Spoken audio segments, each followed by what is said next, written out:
And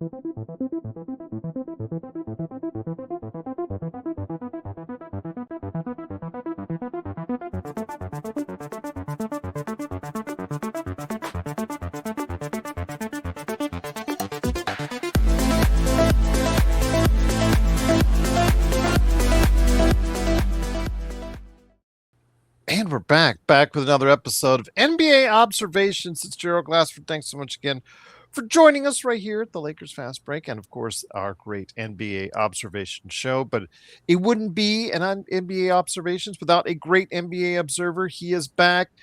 He has been busy, very busy. A guy that's doing a lot of great stuff, and where you can catch him today at the JNotes, at thejnotes.com, part of the Fanside experience. It is Matt John. Matt, great to have you back, and I'm wishing you a great weekend as well, my friend. Well, thank you. I appreciate it. I'm still kind of decompressing from watching the movie Obsession. I don't know if you've seen it, but hold on. I love you. I love you. I'm taking that as a yes. And then I've got to go catch because one of my daughters is really into it as Gen Alpha. I got to watch Backrooms, which did huge numbers in previews as we're recording this. And Obsession is one of the few non-Christmas movies ever to get such a huge boost, one of the biggest weekend boosts ever. And it actually beat Star Wars Mandalorian Grogu on Wednesday as well. I'm not even really a horror guy, but like watching the trailer of that movie, I've been that guy on both sides. I've been that guy that was too scared to ask out the girl that I really liked, and I've been that guy who the girl got way too obsessed with, like way too quickly. I was just like, gotta get away. So that's why watching. I don't watch a whole lot of horror movies, but I watch it just because I was just like, yep, I've been here. I know what this feels like. I'm going to tell you the girl in this movie. I forget the actress's name. I will not be forgetting her name too much longer because I think she's got a huge future ahead of her because she carries this film. The guy is pretty good too, but she is just absolutely stellar in this film, and she really carries it. I think her name's Indy Navarrete. Yes, yes, there you go. Yes, absolutely. This is definitely a breakout role for her, and like it. I think like I'm not sure if she'll get an Oscar nomination, but she'll definitely get buzz. But I do, she's got the looks, she's got the talent, she's next up. Like, so I anticipate she's going to be pretty big from here on out. And of course, one of the many straight from YouTube to horror movie directors. And I was talking about this the other day on the Pop Culture Cosmos, the other show I do. About how these YouTube directors, there's an influx of young directors coming via YouTube. We're seeing it now with Backrooms as well. And with that, though, these will be the directors, the men and women who will be directing major films in the future once the Spielberg, Scorsese's, and Nolan's and whoever is out of the picture through retirement or what have you. And I'm just going to tell you right now that people need to keep an eye on these young directors. In fact, Backrooms was made by a 20-year-old YouTube director, to give you an idea on that, and that is getting positive reviews as well. So yes, you better start looking at what they're doing now, because you will be looking at on a major scale what they'll be doing in the future. I really hope this is the start of creativity coming back to Hollywood instead of just rebooting everything and just trying to add some stupid new detail that's not even necessary, that kind of just gets in the way of the old story that we've seen time and time again. Like Obsession, Backrooms, this is what we want to see. I mean, again, not much of a horror guy, but I do think like Scary Movie is coming out, and that movie's definitely taking some risk, but let's bring comedies back. That's what I want back. Like I want this again, because I miss the days of pure comedies. Well, I can't wait for Scary Movie 6 to come out, obviously, as well. Backrooms. I know I have someone that wants me to take her to go see it, so I will be doing that. And Obsession, again, such a great success story as far as that's concerned for movies. And I'm glad you enjoyed it, Matt. And again, I think we will be seeing the future of Hollywood emanating from from especially Obsession as well. I mean, it's now the darling of Hollywood right now. I can just tell, as work from my short time working in the movie industry, I can tell you already that all those names involved with Obsession are on everyone's hot list right now in the movie industry. Indeed, that's usually the way it works. You know, you are the flavor of the month, and then as soon as you do a bomb, you're like persona non grata. So, Yeah, like it's kind of funny because I feel like superhero movies kind of took over Hollywood, not just because superheroes, but cinematic universes. And then Hollywood realized, oh wait, there's only one franchise that pulled this off, so we may as well go back to what we were doing before. So I'm very much looking forward to seeing some variety again. Like superheroes kind of ran their course. I'm not saying I'm done with them, but I need some variety again. no, absolutely. It's going to be great to see. And I think this is going to be a great summer for movies. Definitely with what we're seeing with the Odyssey, return to Toy Story 5. That's going to do some huge numbers. What we're seeing with Scary Movie 6, like you mentioned as well. And yeah, I like the fact that we are going to get a variety of what's familiar, but what's new and fresh as well. Definitely going to be interested to see how that shapes out. But I'm also interested to see what shapes out with Game 7. We have you know what, we have been talking about this since December, since when San Antonio went on that NBA Cup run and actually started to really manhandle the Oklahoma City Thunder, and thought, you know what, OKC Thunder may have a challenger after all. And we were, you could see it already right. You could see it written on the tea leaves that it was going to end up being an OKC San Antonio Western Conference Finals. Those two were just the class, the cream of the crop as far as that's concerned. And the talent base that they have is so much better than what anybody else in the West has. And I was just hoping for something that's going to last 7 games. Well, sure enough, we are here. It's game 7. Now, the games themselves after game 1 have not been all that interesting, but what happens as far as the chess moves that the coaches are making is very interesting as well. Yeah, I mean we. It's funny to me because like as dominant as the Thunder have been, we have to remember that last year twice they were put on the ropes. Yeah. Like, at, the Nuggets, they kind of just gave it their all, but it was pretty clear that by that game 7 they were out of gas, and the Thunder were still just they had enough gas left on their team to overpower them. But against Indiana, it was just Halliburton got hurt, and there's no telling if they would have won if that didn't happen. So it's funny to me seeing a team like pretty much on the same level as them, the Spurs, pretty much like they showed even before this series that they weren't afraid of the Thunder. Like the Thunder have been historically good, but I don't think they've been like head and shoulders better than everyone else. So it's kind of nice to see that they yet again are kind of been put on the ropes, and it's also funny to see that there's some flaws with this team. Of course, they are hurt, so that's kind of been out of their control. But like Shai Gilgeous-Alexander is he hasn't had a great series. San Antonio has basically said, you know what, OKC, we are going to dare anyone else on your team to beat us, not named SGA. And the Thunder are having trouble obliging them. The fact of the matter is, where would this series be over if Alex Caruso didn't turn into Steph? That's a good possibility. And the fact is, if also as well, they would say on the OKC side, if Wemby doesn't make that 3-pointer to tie it up at 108 in game 1, doesn't work the other way around. But I will say this, when it comes to what we're seeing with OKC and SGA, the Lakers, he only had one good game. When they stopped trying the hard double team against him and trying to take the ball out of his hands or trying to force difficult shots, he had a terrific game 4. He had the SGA game 4 that we are normally accustomed to. But outside of that, he has struggled through that series and through this series as well, shooting wise.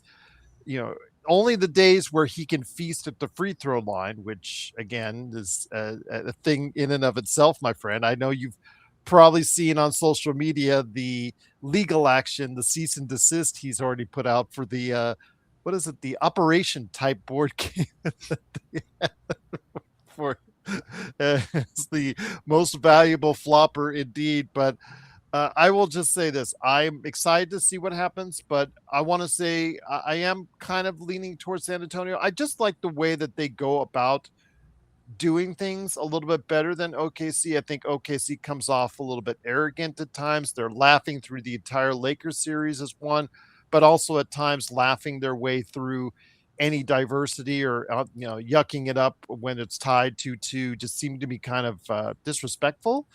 But the flopping or bad plays aside, this is playoff basketball. This is the intensity I want. This is the excitement I want. And we're seeing the San Antonio Spurs mature right before our very eyes. Yeah, I'm trying to think. Sorry, trying to get my thoughts in order. I'm Oh, no worries. All still a good. All little bit good. beat. Um, but I do like. I remember watching the Celtics Thunder game. Maybe I brought this up, and I remember just thinking how much better they matched up with the Thunder. And I kind of think it's just that they are a beatable team. Like as long as you kind of just put them out of their comfort zone. I think like what San Antonio had, Boston had kind of what San Antonio has that kind of gets under OKC's skin. They just have all these wings that can really make them uncomfortable. Yeah. People always point to Wembanyama, but it's also kind of the supporting cast of Dylan Harper. He's been awesome in this series.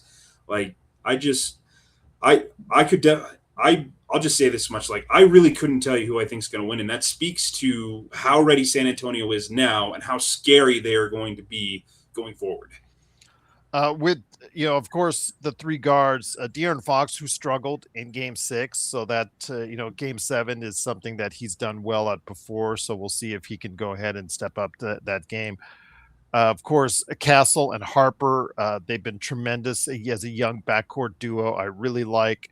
Uh, Devin Vassell, even though he hasn't shot very well in the series, his help defense and defense on SGA at times, but his help defense blocking shots, I didn't know he was capable of doing that. It has surprised me as far as how much improved a defender he was because he wasn't that very invested as a defender earlier in his career.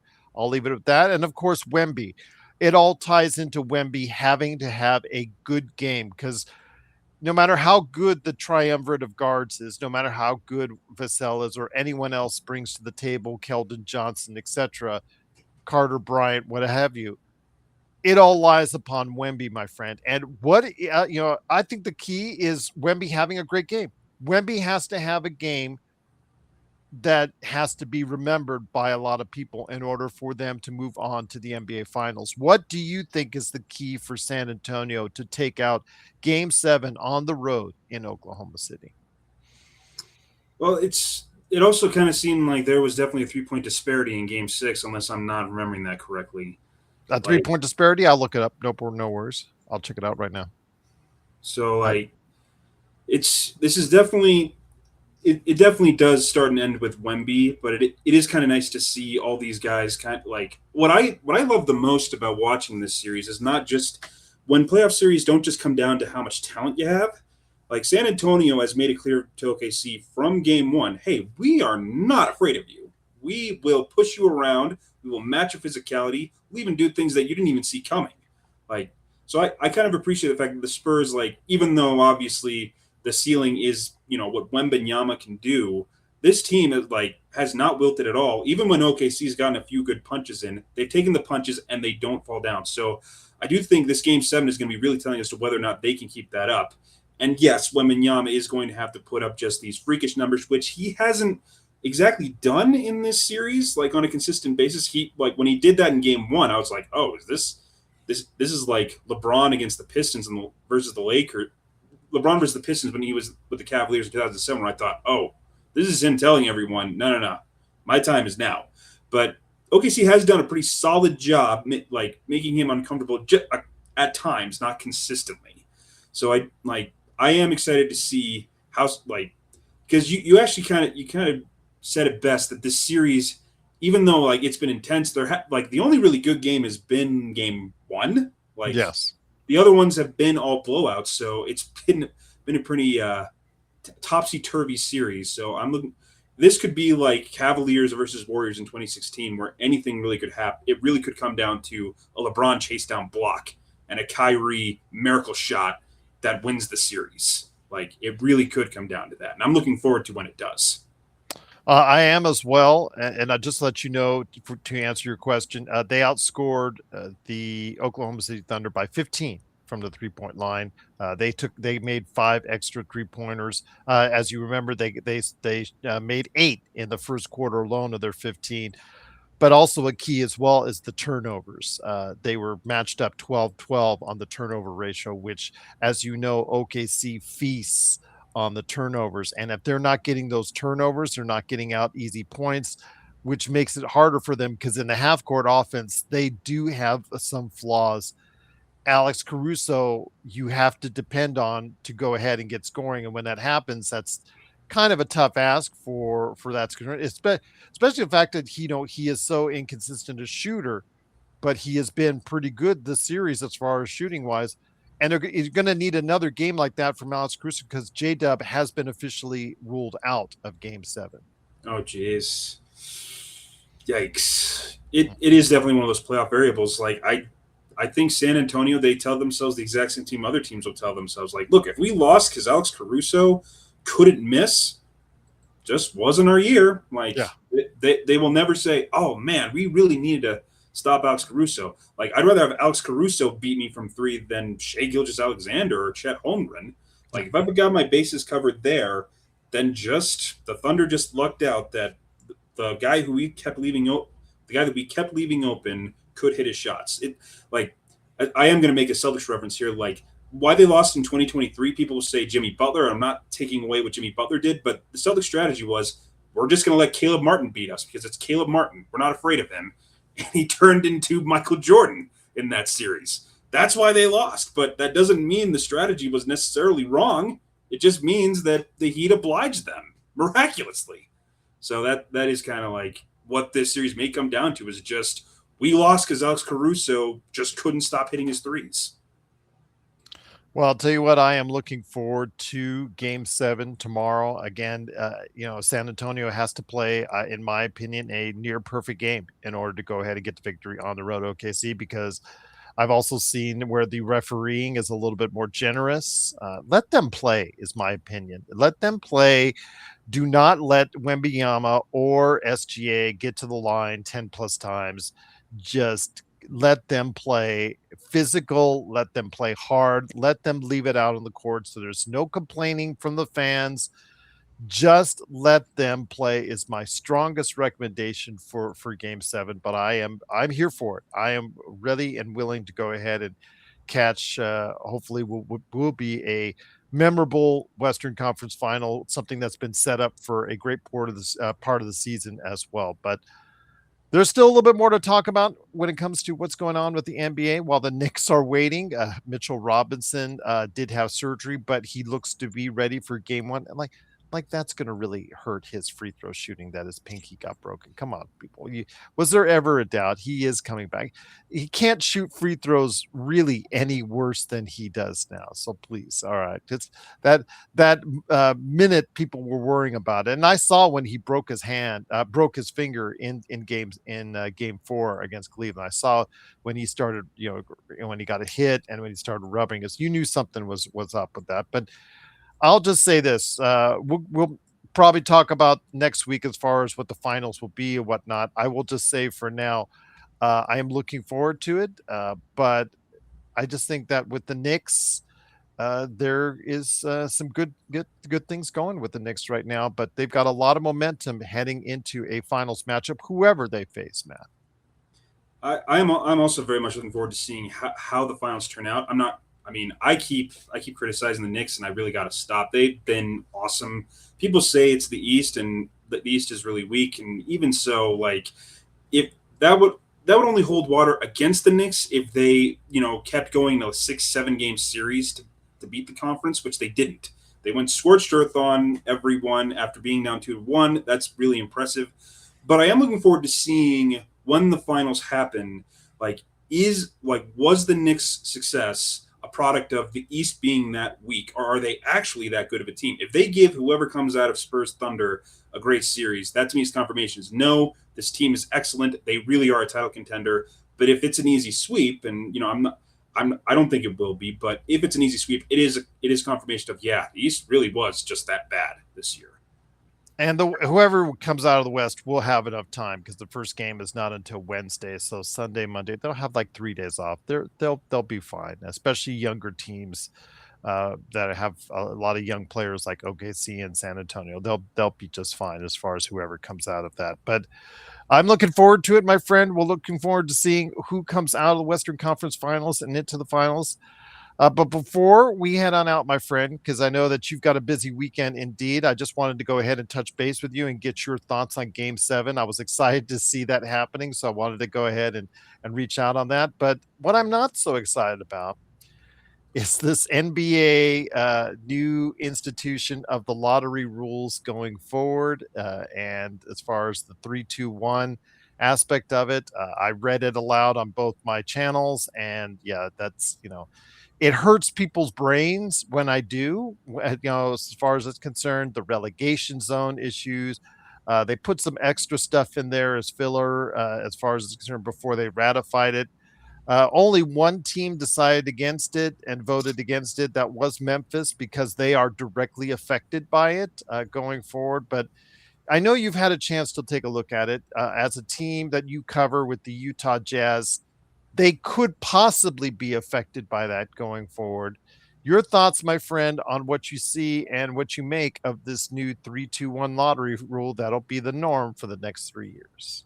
I think it's going to be a disaster. Like, I don't think that this is going to work out. I'm glad that it's only going to be 3 years. It bugs me that the NBA is now like taking action when tanking has been around for years, and the only reason why is because their gambling partners are just being like, "Hey, we hate that teams do this." But this punishment keeps, I think, makes it so that bad teams will stay bad and good teams will stay good. Like, it's supposed to be a rotation of things. Tanking obviously isn't fun to watch in real time, but fans are okay with this because it gives their teams hope. Like, the teams give their fans hope through tanking that we can get that next guy like through the draft. Like San Antonio right now, hate to say it, how'd they get Wembanyama? They tanked for him. And so like I just it's kind of it's how they've divided the odds and how they're going to punish teams if they do this and that. Like I'm and more importantly, is this going to stop tanking? Like, I think teams are going to find ways to get around this. They are going to do this. They are going to do everything in their power to evade this. Like, and they also know that the NBA is only doing this because of the gambling whatnot, which we've talked about. But from the Jazz Grizzlies perspective, I wrote about this actually today. I was like, yeah, I mean, this kind of sucks for Memphis, but that whole thing about them potentially like that Jazz pick not being good, that's contingent on the Jazz being bad. And I don't know if people don't know this by now. Next year, the Jazz are going to be really good. It would be so shocking if it comes to that. So I don't think even that's really a big deal. If Memphis, like, if by chance Utah is that bad next season, that they give Memphis the chance at a top 5 pick. Like, no, that would take a ton of injuries because I think the Jazz are going to be so loaded next season. Like, so much so that I think there's a solid chance that it's going to be the Cavaliers or the Timberwolves pick that goes to Memphis. But yeah, I don't know. I think that this is overcorrecting a problem, and it's only being overcorrected because outside voices are telling Adam Silver, okay, we have to stop this. And I was like, but it's not going to stop. It just isn't. No. But you mentioned the San Antonio Spurs and the one part of the rule, the institution of it, as far as what people have issue with or call the Spurs part of it, is the fact that you cannot be, I guess, in the top 4 in the lottery or top 3, what have you, in 3 years in a row. You cannot do that, which they instituted and people called the Spurs connection to it because of like what you just mentioned with what they got almost 3 years in a row with the success that they had in the draft.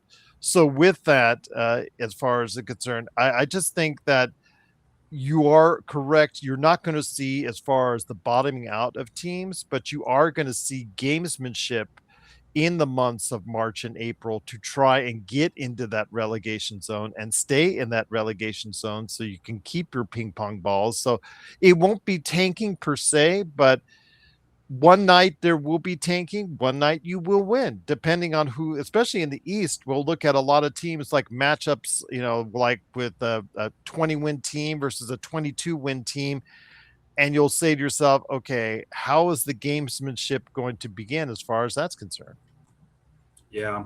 Um, and also like I think Brett Siegel pointed this out. Like I feel like more teams are going to say, no, I don't want to be in the play-in. I want to be in the lottery.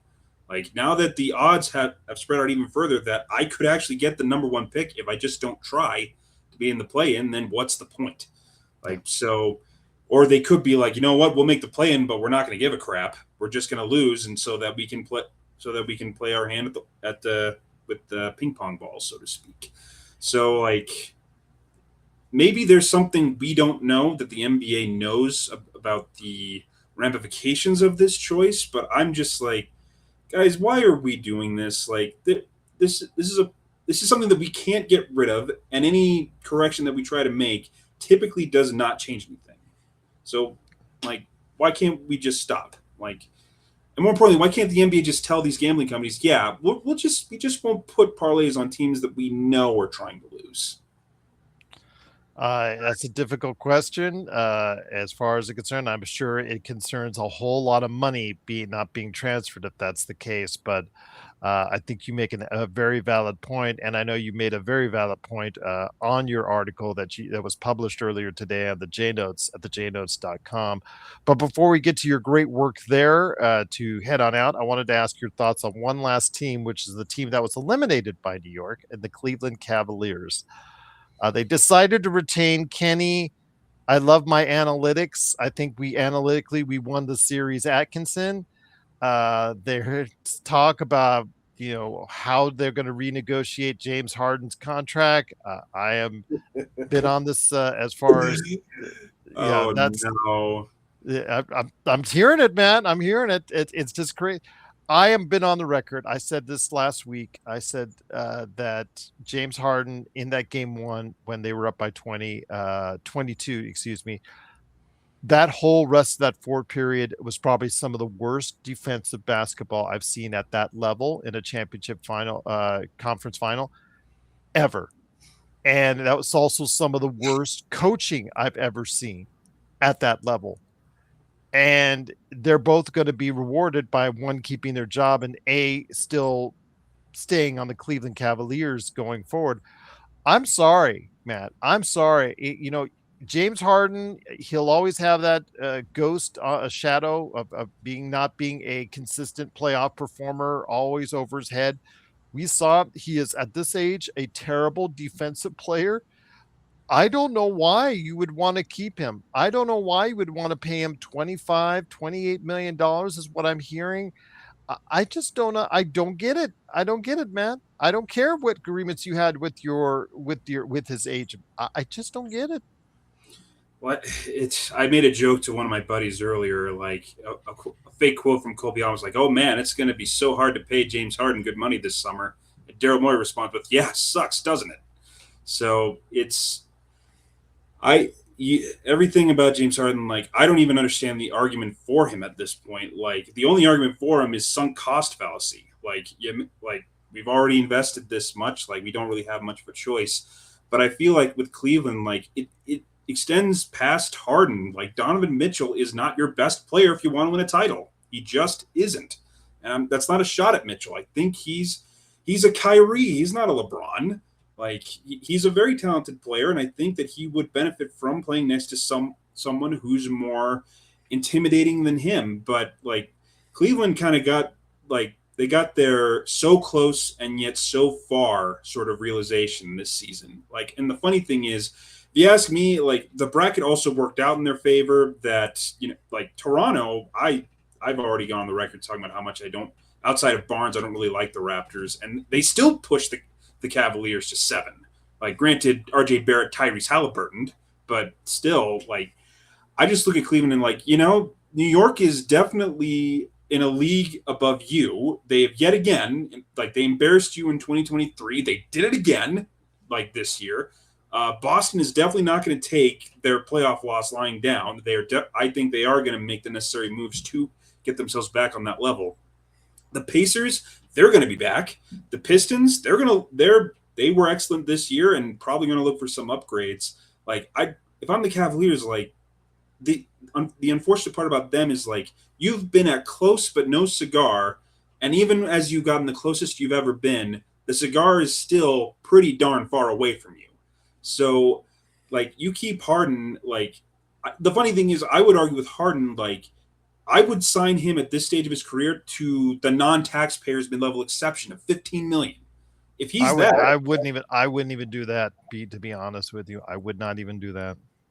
I guess more or less what I'm saying is that like at this stage of his career, Harden can't be your second guy. Like he really can't. I think if you put him on a Celtics team next to the Jays and say you got like a Gobert, and I'm just being hypothetical. If Harden is your fourth guy and you're paying him 15 million, that's great. I would do that. But 30 million to be your second guy when he has shown he may go down as the worst playoff flopper we have ever seen. Like, so it's just one of those, like, this is the most straightforward and yet not straightforward off seasons a team probably has ever had, where like, yeah, it's probably like you obviously don't want to pay for James Harden, but the alternative is losing him for nothing. So, and if you lose him for nothing, what are you going to do? How do you replace that? Well, also as well though, they might have to choose that option because as of now, if they stand pat, they will be the most expensive team once again. They'll be in the second tax apron in basketball, and that's obviously a no-no because of the restrictions that happen because of it, and the fact, like you said, they're still so far away. Donovan Mitchell is lined up for a 4-year extension if he wants to go choose that option as well. But that's also for a player like you saw is not. They feasted on Mitchell and Harden throughout that series. They are just a terrible defensive backcourt. Those two. And I've said this to Lakers fans. It concerns me when you have Austin Reeves sign on that dotted line in the playoffs. You're going to have him and Luka, and the defensive. What is the defense up? They're going to have to score 70. They're going to have to score 70 every playoff game to offset what either one gives up, especially Austin Reeves. If you saw him, how he was picked apart in game 4 by SGA, you understand what I'm saying. And if J Will and SGA are healthy against the Lakers in a playoff series, that's really going to be hard for the Lakers to overcome, or San Antonio with their young guards against those. They will go at them time and time again. And while I can say Luka, will, give me enough to go ahead and offset that, I can't guarantee that with Austin.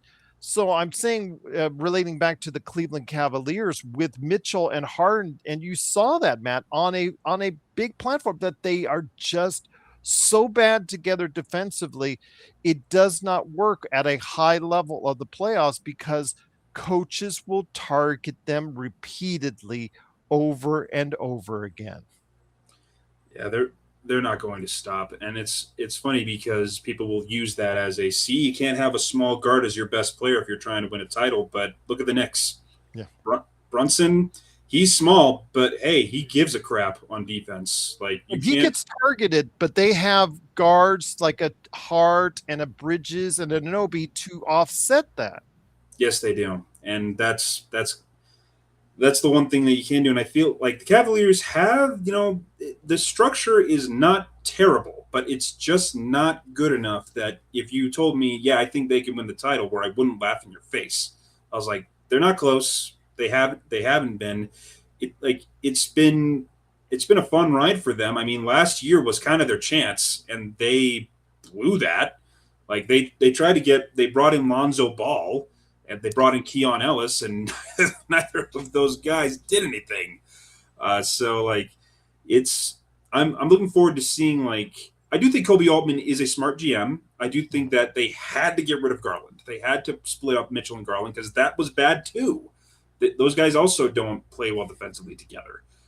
So I definitely think, like, I will give Cleveland the benefit of the doubt, even though, like, they may not have a choice but to keep Harden, but I am looking forward to seeing what they will do, either to see if they can capitalize on the situation or if they can make the most in kind of compensating for keeping Harden and Mitchell. But I completely agree that those two, like at this stage, they just can't do it together. For as good as they are offensively, Harden disappears. Mitchell is inconsistent, and both of those guys, you just cannot depend on them defensively.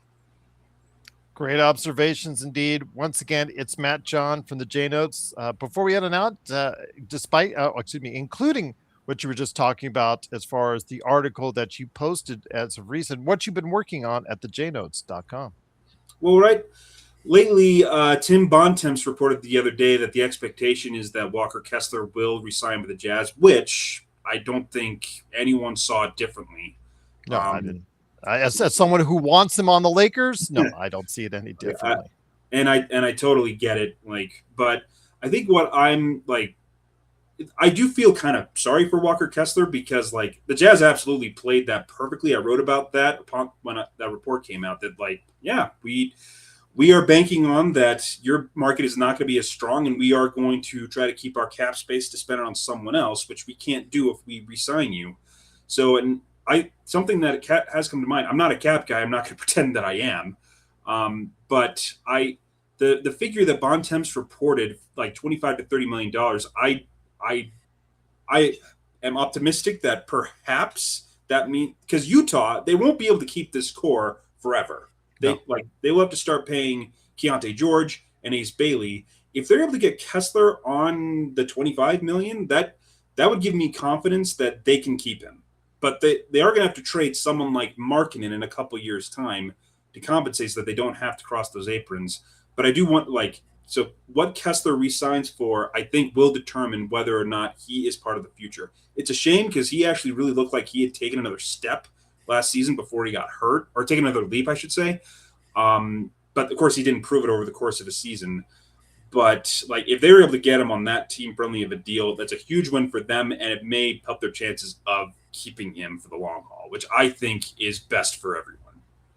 I think you're right on Markkanen. He will stay if he can elevate Utah to the point that they are within 2 seasons at the level of OKC and San Antonio. If he cannot, and they're let's say a fourth in that 4 through 6 mix, like the Lakers are right now, then the price of what it is in Utah probably it starts to get nervous. The bank account starts to get a little, it starts to sing at you a little bit more when you're a 4 through 6 team or even lower, as opposed to maybe in that top 3, if that makes sense. If they're a top 3 team in the West, I think that it's a lot more palatable for the ownership group, Mr. Smith in Utah. So that's my opinion. But again, Cleveland gone to the NBA Finals, that going into the second luxury tax apron again would have been more palatable. But because they got creamed in the Eastern Conference Finals, yeah, it's very expensive, and it's looking very expensive right now.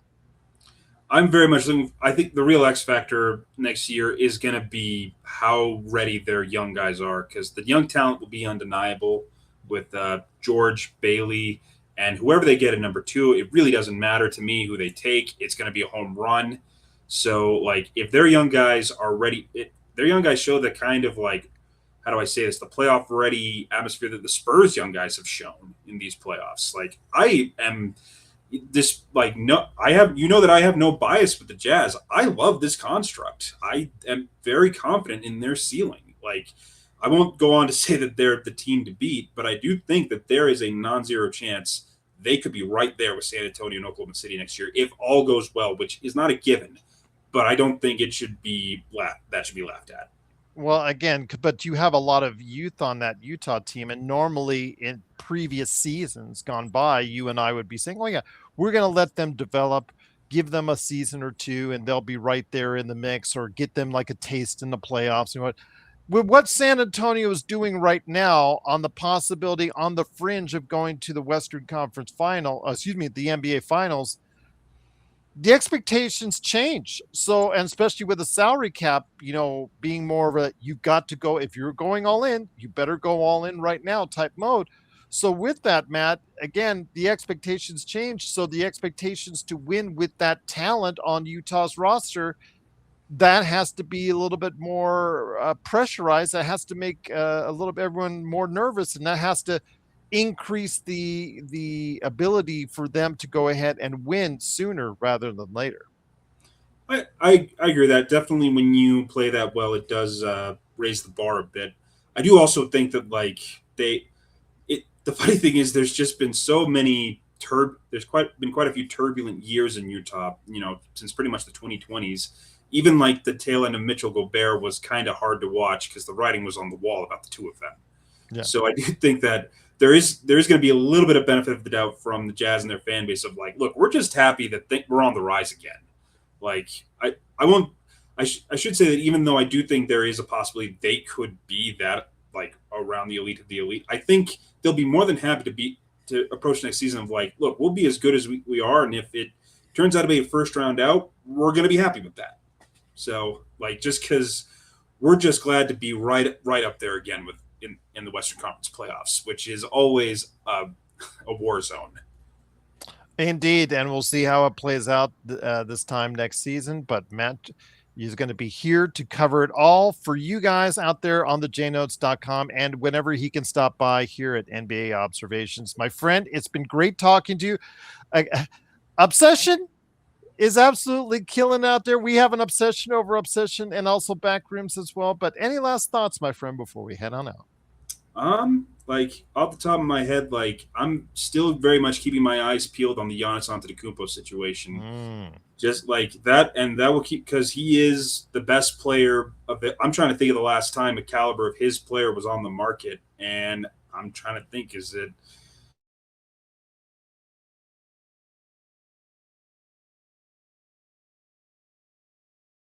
so like, or Kevin Durant, I should say. That's probably the caliber of player. I am very much looking forward to seeing like how the Bucks approach this, because I do wonder, are they have the opportunity to either try to build some young talent or try to get their assets back. So I'm it's being like having the Celtics ties that I have, like I am looking forward to seeing, because there have been so many like, oh, they're not interested, but they have called, like, and they're also kind of looking into seeing what a third team would do in a deal, like. And so I'm looking forward to, because I do think that like if there's I don't I got so many thoughts all at once. If they think, I wouldn't blame them if if the Celtics say no, we're just gonna try to build around the Jays because we've gotten a title from them before. Just like it wouldn't shock me if they're just like, you know what, we're ready now, and a guy like Giannis does not hit the market.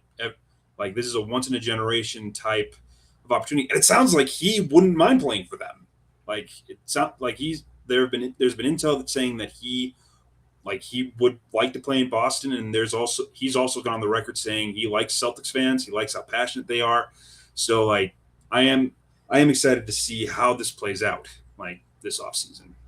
I am as well. The Giannis sweepstakes, let it begin in earnest indeed. But Matt is here. You can go ahead, Matt John, if you can go ahead and check out what he's doing today right there for you on the JNotes, the jnotes.com, part of the Fansided experience indeed. Matt, you killed it once again, as you always do. I'm looking forward to getting you back on the show.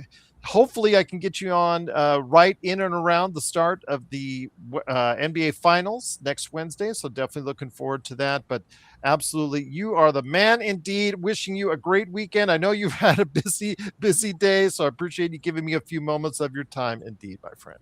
Thanks for having me. Thanks for being patient.